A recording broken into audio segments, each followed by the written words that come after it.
Hi everyone, स्वागत है एक बार फिर से आपका हमारे यूट्यूब चैनल पे। आज की इस इम्पॉर्टेंट क्लास में हम डिस्कस करेंगे तारीख ज़बान उर्दू के हवाले से कुछ अहम सवालात जो यूजीसी नेट जेआरएफ का पहला यूनिट है।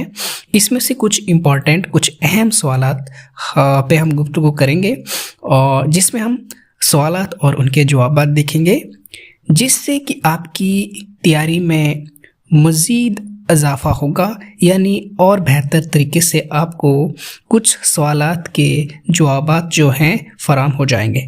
ठीक है, तो चलिए शुरू करते हैं आज की क्लास। ठीक है, तो सबसे पहले हमारे सामने आ जाता है कि ज़ुबानों की सूती, सर्फ़ी और नहवी खसूसियात की बिना पर इन्हें माहिर लिसानियात ने कितने ख़ानदानों में तकसीम किया है। जी, क्या बोल रहा है कि सूती और सर्फ़ी नहवी खसूसियत की बिना पर जो माहिर लिसानियात हैं उन्होंने कितने ख़ानदानों में तकसीम किया है ज़बानों को। तो इसका सही जवाब है 8 ख़ानदानों में। ठीक है जी, अगला सवाल है ज़बान के 8वें ख़ानदान में सबसे बड़ा ख़ानदान कौन सा है। तो ज़बान के 8वें ख़ानदान में अगर हम देखें तो सबसे बड़ा ख़ानदान जो है हिंद यूरोपी ख़ानदान आ जाता है। कौन सा? हिंद यूरोपी।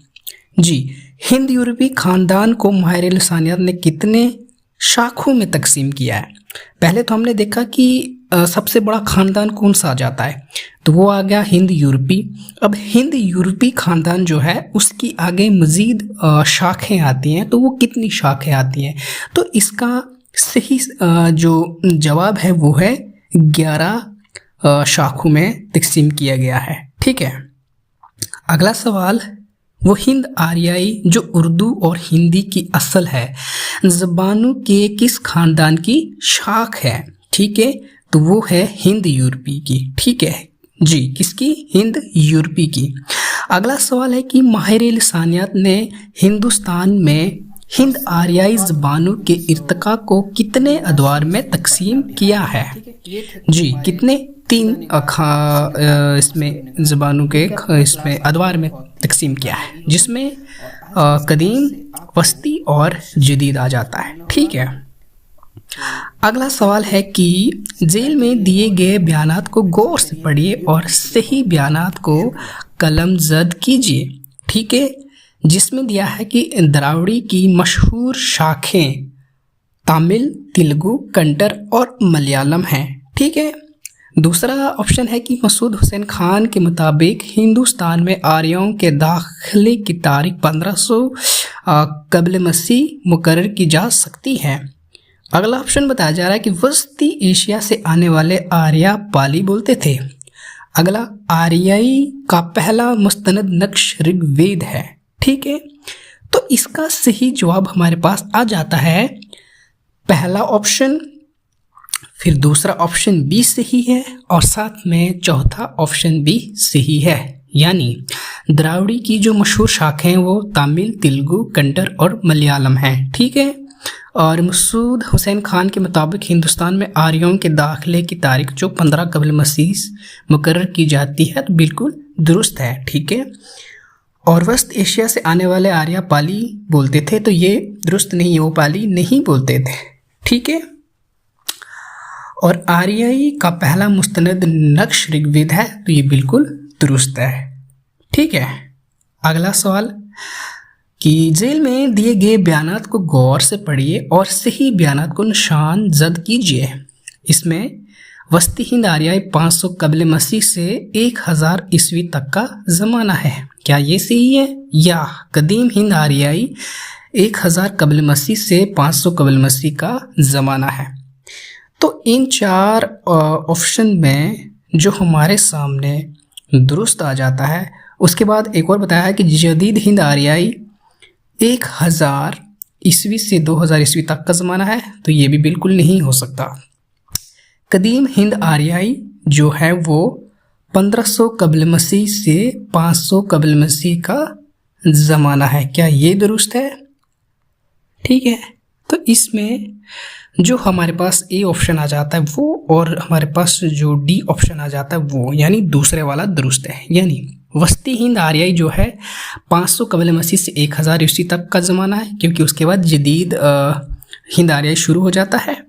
और कदीम हिंद आर्याई जो है तो वो हमारे सामने 1500 कबल मसीह से 500 कबल मसीह का ज़माना है। ठीक है, यानी पहला ऑप्शन हमारे सामने जो आ जाता है वो, और हमारे सामने आ जाता है चौथा ऑप्शन, ये बिल्कुल दुरुस्त है।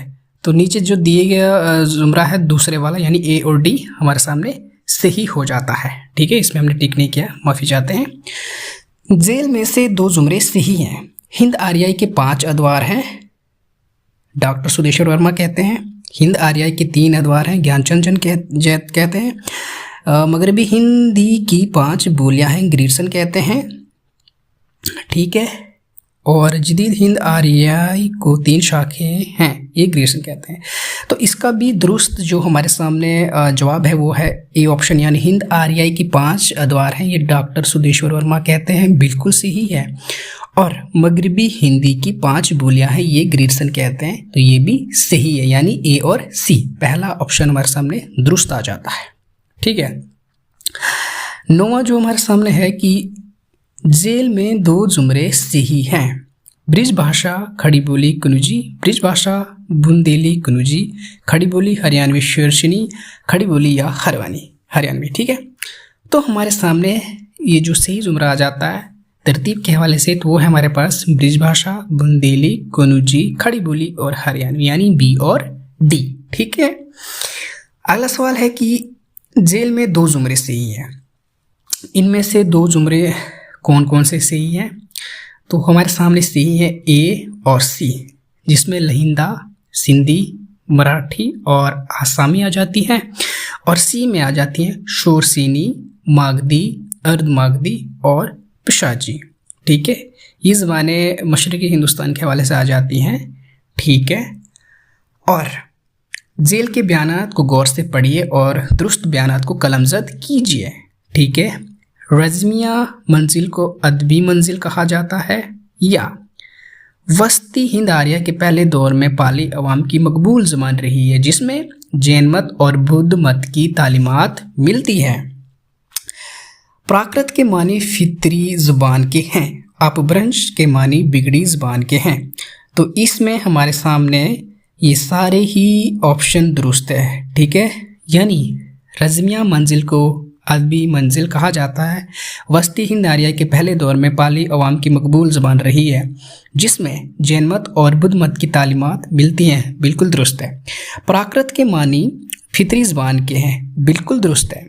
अपभ्रंश के मानी बिगड़ी ज़बान के हैं, ये भी दुरुस्त है। ठीक है, अगला सवाल है हमारे सामने कि शोरसीनी प्राकृत मथुरा में बोली जाती थी, जो संस्कृत के बाद आला तबके में सबसे ज़्यादा मकबूल थी, बिल्कुल दुरुस्त है। ठीक है, अगला कि आला तबके के लोग पाली बोलते थे, बिल्कुल नहीं, वो संस्कृत बोलते थे। ठीक है, पाली को जदीद मागधी भी कहा जाता है, पाली को जदीद मागधी नहीं बल्कि कदीम मागधी कहा जाता है। पशाची कश्मीर और पंजाब के इलाके की प्राकृत थी, हाँ जी बिल्कुल दुरुस्त है, ये पंजाब और कश्मीर के इलाके की प्राकृत थी। ठीक है, अगला सवाल है जेल में दिए गए बयानात को गौर से पढ़िए और दुरुस्त बयानात को निशानजद कीजिए। ठीक है, जिसमें हमारे सामने बताया जा रहा है कि बराचड़ अपभ्रंश गुजरात में राइज थी, तो ये दुरुस्त नहीं है। ठीक है, मागधी मशरकी हिंदुस्तान की बोली थी, जिसे आर्या हिकारत की निगाह से देखते थे, बिल्कुल सही है। अर्ध मागधी जो अवध और गौतम बुद्ध और महावीर जैन की प्राकृत थी, मगरबी हिंदुस्तान उसे प्राच्य कहा करते थे, तो ये भी दुरुस्त है। महाराष्ट्रीय प्राकृत को मिसाली प्राकृत होने का शरफ हासिल है, बिल्कुल सही है। ठीक है, अगला सवाल, जेल में 2 जुमरे सही हैं। इधर फिर से ज़बानों के हवाले से दिया गया है, मशरक़ी ज़ुबानें दी गई हैं, ठीक है, और हमारे सामने मगरिबी हवाले से दी गई हैं, जिसमें पहला ऑप्शन है हमारे सामने कि खड़ी बोली, राजस्थानी, पंजाबी, गुजरात, ठीक है, ये वाला हमारे पास जुमरा बिल्कुल दुरुस्त है। और दूसरा जुमरा है कि आसामी, बंगाली, उड़िया, बिहारी, ठीक है, ये वाला जुमरा भी दुरुस्त है, ठीक है। ये एक ही साइड की ज़ुबानें हैं, ठीक है, मगरिब और मशरिक़ के हवाले से, ठीक है। जिसमें अगला सवाल है कि मशरक़ी हिंदी की कितनी बोलियां हैं। तो मशरक़ी हिंदी की 3 बोलियां हैं, ठीक है। अगला सवाल है कि प्राकृत के बड़े आलिम मार्कंडेय ने अपभ्रंश की कितनी किस्में मतलब की हैं, कितनी किस्में उसने बताई है अपभ्रंश की। तो मार्कंडेय ने 3 किस्में बताई थी, ठीक है, हमारे पास चौथा ऑप्शन दुरुस्त है। अगला सवाल है कि माहिर लिसानियत ने अदबी प्राकृतों को कितनी किस्मों में तकसीम किया है। तो हमारे सामने जो प्राकृतें आ जाती हैं तो उन्होंने कितनी किस्मों में तकसीम किया है, तो उन्होंने किया है 5। याद रखना कि माहिर लिसानियत जो है उन्होंने प्राकृतों को 5 किस्मों में तकसीम किया है, ठीक है। अगला सवाल है कि मथुरा में बोले जाने वाली शोरसिनी अपभ्रंश में कितनी बोलियां शामिल हैं।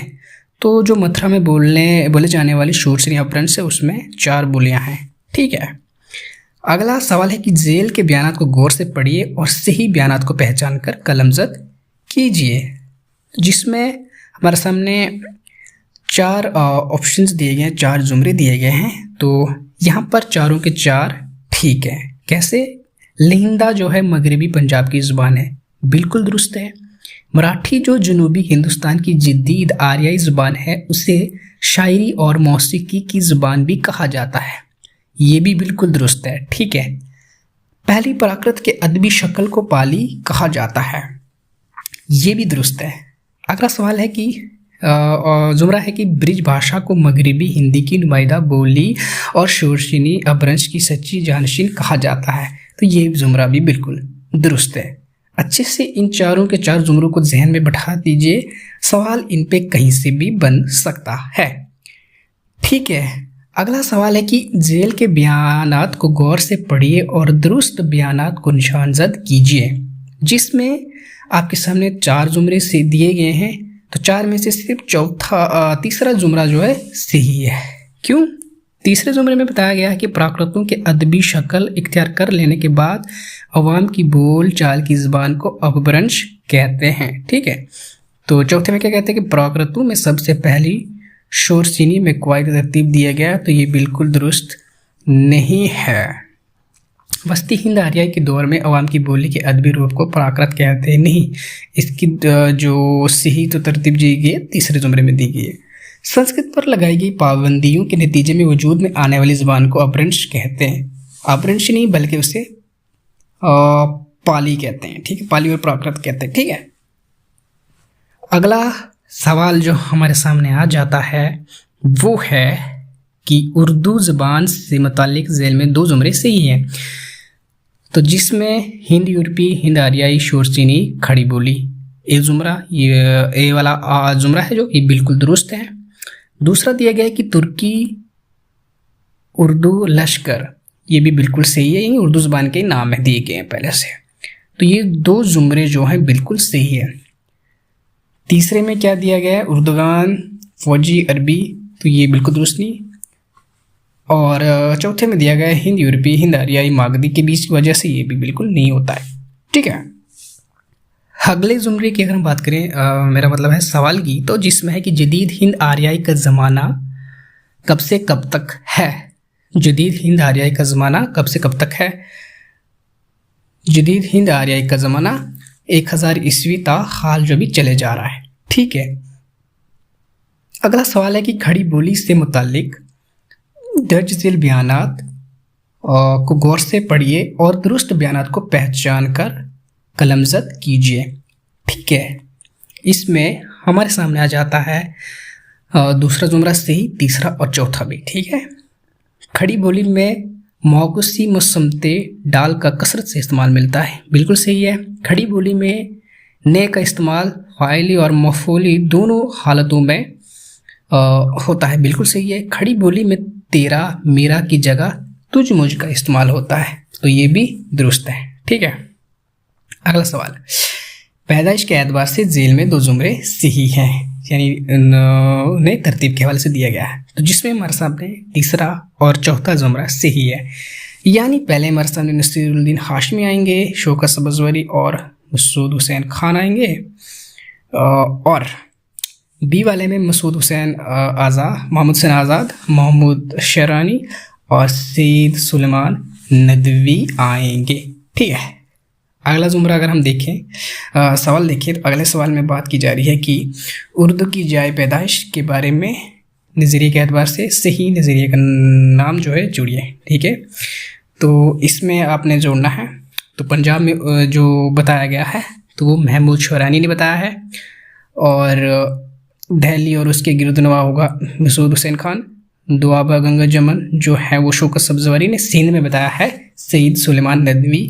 तो इसका सही जुमरा हमारे पास सामने आ जाता है तीसरा, जिसमें यानी पंजाब में उर्दू आ गया हमारे सामने, सॉरी चौथा, पंजाब में उर्दू आ गया हमारे सामने महमूद शेरानी, और उसके बाद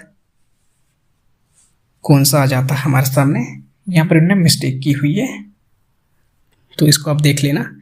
तो मैं आपको बता देता हूँ कि पंजाब में उर्दू जो बताया है महमूद शेरानी ने, और सिंध का आ जाता है सईद सुलेमान नदवी में, नदवी, दिल्ली और उसके गिरद आ जाते हैं मसूद हुसैन खान, दुआबे गंगो जमन जो है शौकत सब्ज़वारी आ जाते हैं। ठीक है, अगला सवाल है कि उर्दू की जाए पैदाइश से मुतालिक जेल में 2 जुमरे सही हैं। सिंध वाला मसूद हुसैन खान ने बिल्कुल नहीं कहा था, दिल्ली वाला महमूद शेरानी ने ये भी बिल्कुल नहीं कहा था, तो उड़ीसा वाला सोहेल बुखारी बिल्कुल दुरुस्त है, और दक्कन में नसीरुद्दीन हाशमी ये भी बिल्कुल दुरुस्त है। तो यानी आपके सामने सी और डी वाला ऑप्शन बिल्कुल दुरुस्त आ जाता है। अगला सवाल है कि दर्ज झेल बयानात को गौर से पढ़िए और सही बयानात की शनाख्त करके कलमज़द कीजिए। सईद सुलेमान नदवी ने उर्दू के इब्तदाई सरचश्मा ब्रिज भाषा को करार दिया है, तो ये बिल्कुल दुरुस्त नहीं है। शौकत सब्ज़वारी का नज़रिया है कि उर्दू पाली से निकली है, बिल्कुल सही है। सुनीति कुमार चटर्जी का मानना है कि अगर मुसलमान हिंदुस्तान में ना आते तब भी जदीद हिंद आरियाई ज़बानों की पैदाइश हो जाती, लेकिन उनके अदबी आगाज़ और इर्तिका में ज़रूर ताख़ीर हो जाती, बिल्कुल दुरुस्त है। चौथा है कि मसूद हुसैन खान ने ये तस्लीम किया है कि उर्दू खड़ी बोली और हरियाणवी की इमाजिश से निकली है, ये भी बिल्कुल दुरुस्त है। ठीक है, अगला सवाल, दर्जा झेल बयानात को गौर से पढ़िए और सही बयानात को कलमज़द कीजिए। तो रजब अली बेग सुरूर ने लिखा कि उर्दू अकबर के अहद में पैदा हुई और शाहजहाँ के ज़माने में उसने फ़रोग पाया। दूसरा है कि ज्ञानचंद जैन ने मागधी को उर्दू की असल करार दिया है, ना ये दुरुस्त है और ना पहले वाला दुरुस्त है। ठीक है, पहले वाला मीर अहमद ने कहा था शायद, ज्ञानचंद जैन ने मागधी को उर्दू की असल करार दी, बिल्कुल नहीं, ये ज्ञानचंद जैन का नहीं, अख्तर और इनवी ने कहा था। ठीक है, मौलवी अब्दुल हक का मानना है कि अहले मुल्क और सूफिया कराम के मेल और इर्तबात से उर्दू पैदा हुई है, बिल्कुल सही है।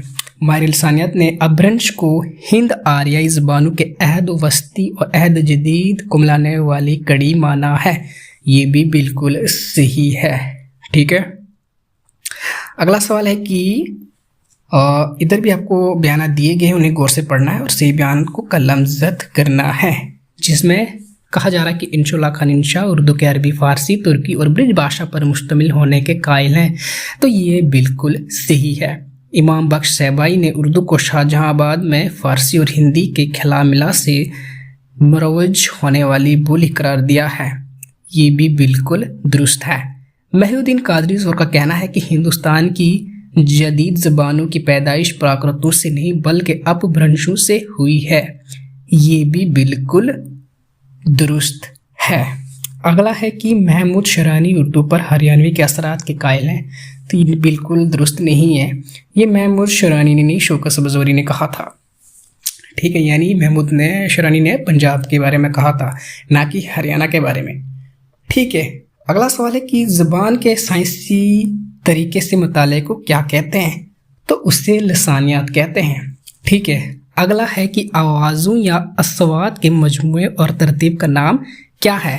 तो वो है ज़बान। ठीक है, लिसानियत की किस शाख में किसी ज़बान की आवाज़ों के मखारिज का मुताला किया जाता है? उसे हम सूतियात कहते हैं। ठीक है, सूतियात की कितनी शाखें हैं? तो सूतियात की 3 शाखें हैं। ठीक है, जेल में किस सूतियात के मुताले में शामिल नहीं किया जाता है? मतलब किससे उससे उसमें इस्तेमाल नहीं किया जाता है, शामिल नहीं किया जाता है? तो वो है सर्फी एमॉल। ठीक है, अगला सवाल है कि जेल में 2 जुमरे सही हैं और 2 गलत हैं, तो सही जुमरों की निशानजद करनी है हमने। तो जिसमें ज़बान निचला होंठ तलफ़ुज़कार, तो ये दुरुस्त है। और चौथा बंदशी अनफी सफ़ीरी तर्ज़ तलफ़ुज़, ये दुरुस्त है। ठीक है, अगला सवाल है कि जिन आवाज़ों की अदायगी में मुंह के अंदर किसी किस्म की रुकावट नहीं आती वो क्या कहलाती हैं? उन्हें हम मुसौता कहते हैं। उर्दू में सफ़ीरी आवाज़ों की कुल तादाद कितनी है? याद रखना, सफ़ीरी आवाज़ों की तादाद बताइए। तो वो है 9, उनकी तादाद है 9। ठीक है, जिन आवाज़ों की अदायगी में मुंह दहनी जोफ से बाहर आती हवा में रुकावट पैदा होती है उन्हें क्या कहते हैं? तो उन्हें मुसम्मता कहते हैं। क्या कहते हैं? जिसमें रुकावट आती है उन्हें मुसम्मता कहते हैं, जिसमें रुकावट नहीं आती उन्हें मुसौता कहते हैं। ठीक है, मुसौतों और मुसम्मतों को मजमूई तौर पर क्या कहते हैं? तो इन्हीं जिनकी ऊपर बात हो रही थी, इन्हीं का सवाल पूछा, इन्हें क्या कहते हैं? तो इन्हीं को सूतिया कहते हैं।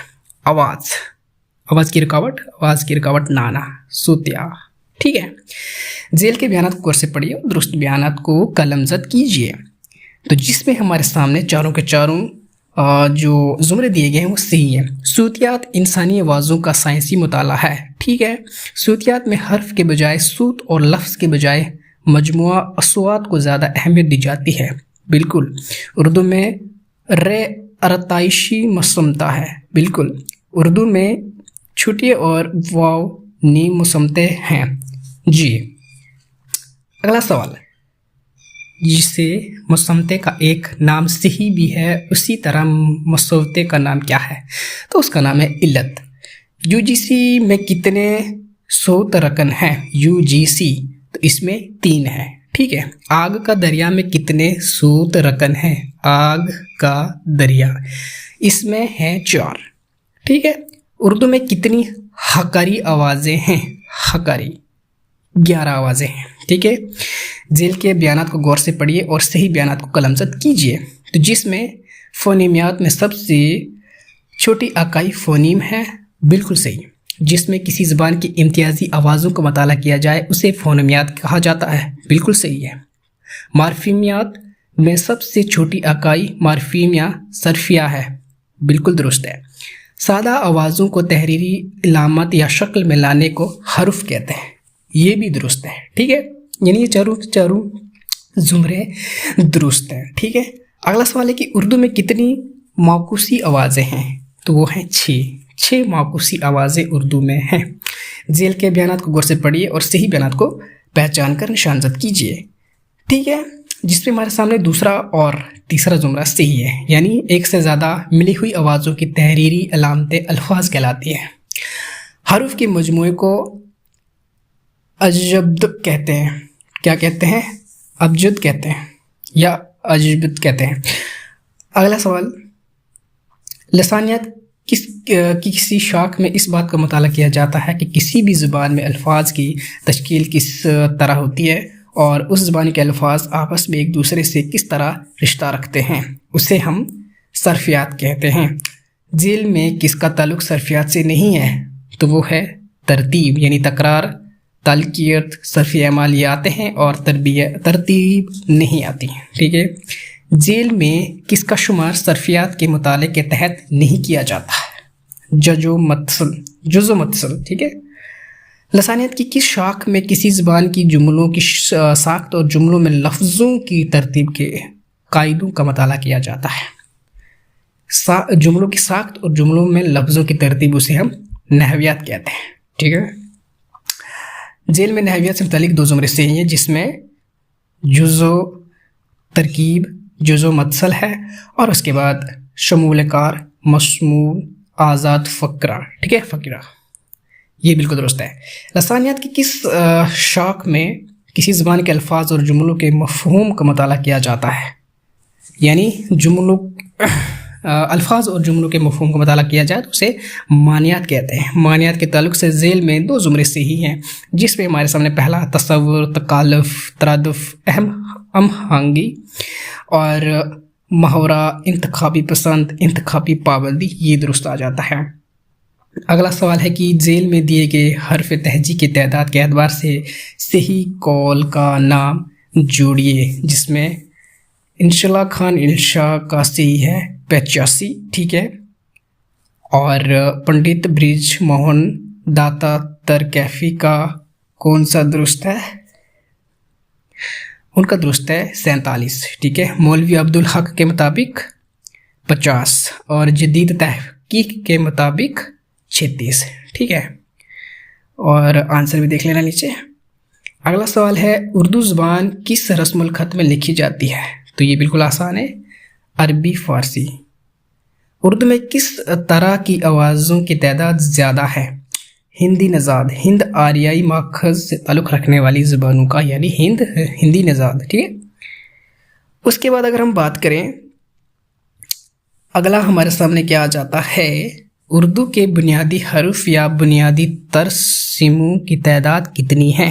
वो है 18 बुनियादी हरूफ या बुनियादी तरसीमों की तादाद है। जाल, ज़्वाद, ज़ोई से स्वाद है और तोई जायद हरूफ हैं। सूती नुक्ता नज़र से ये सब मुर्दा लाशें हैं जिन्हें उर्दू रस्मुल ख़त उठाए हुए हैं, सिर्फ इसलिए कि हमारी लसानी रिश्ता अरबी से साबित रहे। तो ये किसका कौल है? तो ये कौल है मसूद हुसैन खान का, ठीक है। ये थे कुछ आज के हमारे 60 अहम सवालात जो तारीख़ ज़बान उर्दू पहले यूनिट के हवाले से थे। उम्मीद करते इन सवालात के जवाब आपने दिए होंगे और जिनके ना दिए होंगे उन्हें पढ़कर आप जहन में ज़रूर जहनशीन करेंगे और आपकी इम्तिहान की जो तैयारी चल रही है उसमें मज़ीद इजाफ़ा हुआ होगा। तो आज की क्लास देखने के लिए आपका बहुत बहुत शुक्रिया। चैनल को सब्सक्राइब करें ताकि और कोई नया वीडियो आए तो आप तक ज़रूर पहुँचे। वीडियो देखने के लिए आपका बहुत बहुत शुक्रिया।